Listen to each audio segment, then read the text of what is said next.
Okay, so now we have our animation ready in both decoration ornaments. We're gonna duplicate them.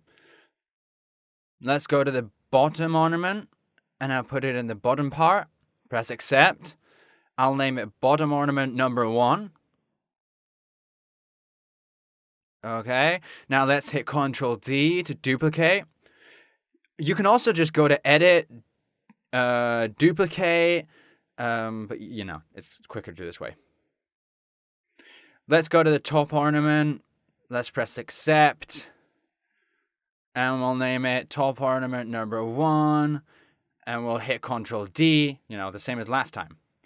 And now we have duplicated both of our ornaments.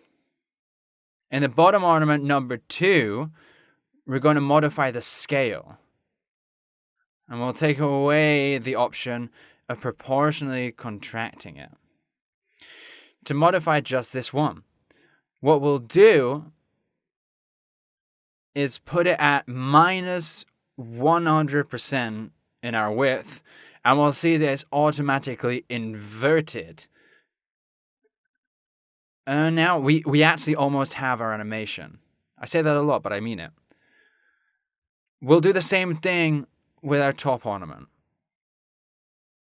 In the scale, we'll take away the option, and we'll give it minus 100% width again, and it fits quite well. Hit preview, and as you can see, our animation is actually ready.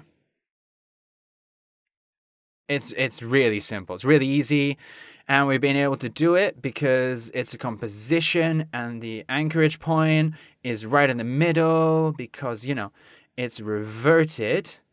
Because it's reverted, we've got in the same space in each one because the anchorage point is just, it's right here. So now we just have to place the animation of our text right into our project.